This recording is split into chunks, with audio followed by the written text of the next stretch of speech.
दुख देखने वाला लक्ष्य नहीं प्राप्त कर सकता। जब लक्ष्य दिखाई देता है तो सुख दुख को भोगते हुए आगे बढ़ा जाता है। अब जब प्रभु के लिए चले तो दुख क्या चीज है और सुख क्या चीज है। हाँ, अगर दुख सुख का महत्व है तब तो ऊंचाई पर कोई चढ़ ही नहीं सकता है। आप वैष्णो देवी दर्शन करने जाएंगे तो सुख दुख का लक्ष्य छोड़ दो, लक्ष्य तो वैष्णो देवी बनेंगी, तभी आप चढ़ाई को कष्ट को सबको सह सकते हैं। आप जब कहीं भी जाते हैं तो लक्ष्य होता है आपका, जैसे आपका सुख दुख लक्ष्य, तो आप यहाँ कैसे आ सकते हो। आप यहाँ आए, लाइन में खड़े रहेंगे, घंटों बैठे रहेंगे, आपको धक्का मिलेगा, आपको सब, वो आपको कुछ फर्क नहीं पड़ेगा, क्योंकि आपका लक्ष्य हम संत मिलन के लिए जा रहे हैं। तो भगवत प्राप्ति के लिए जब चला जाता है तो सुख दुख की परवाह नहीं। जो सुख दुख की परवाह करते हैं वो तो कायर पुरुष होते हैं, वो भगवत मार्ग में नहीं चल सकते हैं। अगर चलते हुए भी नजर आएंगे तो पाखंड और दम्भ होगा। दम्भ और पाखंड का नाश करके सच्चिदानंद पे चलने के लिए सुख दुख को सहा जाता है, उसकी कोई परवाह नहीं की जाती है। हाँ, अब संतों के प्रति हमारा भाव, उनके वचन मान ले, बस इतना ही है। तुम उनकी बात मान लोगे तो तुम सुखी हो जाओगे, और ये देखकर हम सुखी हो जाएंगे। जैसे हम आपको कह रहे हैं आप ये मत करो और ये करो, तो आपने कहा कि हम आपकी बात जीवन में उतार ली, तुम्हारा हृदय शीतल हो गया। आपका मंगल भगवान करें, आप स्वस्थ रहें, आप सदैव भगवान के प्रिय बने, नाम जप करते हुए समाज सेवा में रहें। ये देख करके हमारा हृदय शीतल होगा और लगेगा हमारा सब कुछ सार्थक हो गया, क्योंकि जन जन में वो भावना बढ़ रही जो हमने अपने जीवन में धारण करना चाहा, गुरु कृपा से धारण हुई, वही सबके जीवन में धारण हो जाए। हमारी साधुता, हमारा वेश धरना, हमारा कष्ट सहना सार्थक हो गया।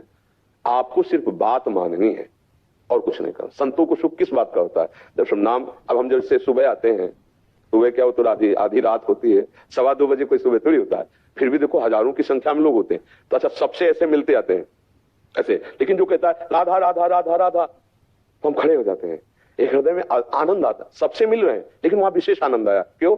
क्योंकि जो हम चाहते हैं कि तुम्हारी जिह्वा पे, जब आप राधा राधा राधा राधा राधा, कदम रुक जाते हैं और विशेष फिर उसकी तरफ दृष्टि हो जाती है, विशेष प्राण प्यारा लगने लगता है। सब प्रिय है पर विशेष प्रिय हो जाता है। जो हम चाहते हैं वो आप करो। हम क्या चाहते हैं? आपके बुरे आचरण बंद हो जाए।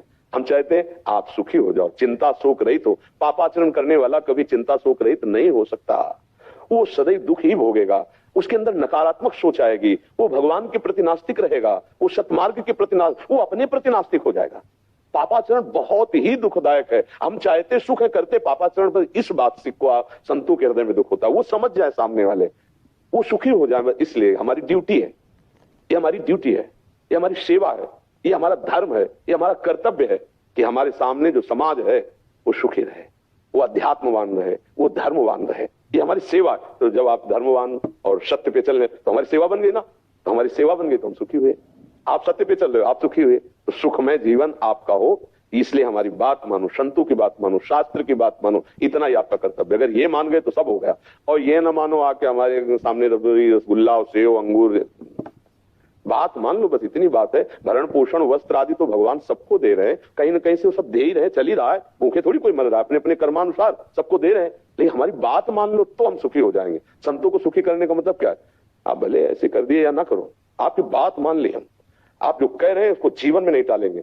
परम मित्र हो गए आप, तुम्हारे परम सम्मान आपने हमारा कर दिया, हमारी बात मान ली। सामने तो दंडवत कर ली और पीछे जाके मनमानी आचरण की। वो दंडवत किस काम की? दंडवत का मतलब क्या होता है? शरीर अब आपकी आज्ञा में रहेगा। साष्टांग माने संपूर्ण, 8 अंगों सहित मैं आपको प्रणाम करके स्वीकार करता हूं, आपकी दास्ता, आप जो आज्ञा करेंगे उसी के अनुसार चलेंगे। पंचांग, साष्टांग, ऐसे सर झुकाने का मतलब क्या होता है? अहंकार रहित होना।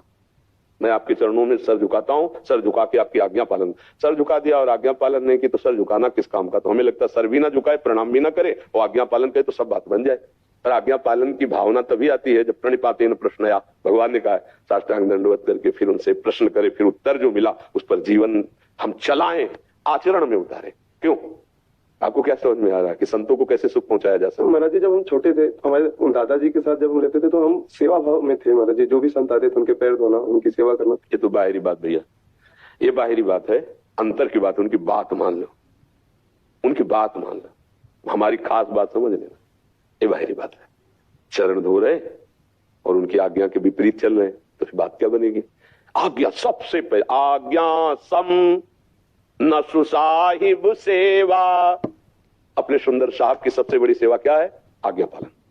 आज्ञा सम माने बराबर, कोई सेवा नहीं उसके बराबर। उनकी आज्ञा है, बस उस पर हम चले। अब उसमें क्या होगा कि सामने तो सब संतों के विनम्र रहते हैं, हाथ जोड़ना, पैर छूना, सब। ये विनम्रता सर्वत्र आपके अंदर बनी रहे, ये आएगी आज्ञा पालन से। सर्वत्र हम संत आज्ञा में हैं। अगर संत आज्ञा में रहोगे तो हर समय तुम्हें दिखाई देगा वो संत हमारे यहाँ बैठे हैं। बाबा ने कहा था ऐसा नहीं करना, बाबा ने कहा था ऐसा करना। वो आपके दिमाग में बैठे रहेंगे कि मानो जैसे अर्जुन के रथ की डोरी बागडोर भगवान पकड़े, ऐसे गुरुदेव ऐसे संत हमारे दिमाग में बैठ के चलाते हैं। यही है संत संग का स्वरूप। अगर सत्संग हुआ, संत संग हुआ और हमारे को भगवत प्राप्ति नहीं तो सत्संग किस बात का, हमारे अंदर धर्माचरण नहीं तो सत्संग किस बात का। हाँ, ये संतों के संग का फल है कि आप यहाँ बैठे हो, संत समागम में बैठे हो। बस इसका परम लाभ एक लक्ष्य बना लो कि हमको आज्ञा पे चलना है। हमारे समीप रहते हुए हम जो हमारी आज्ञा का उल्लंघन करें कुछ नहीं प्राप्त कर पाएंगे। दीपक तले अंधेला रहेगा, पक्का।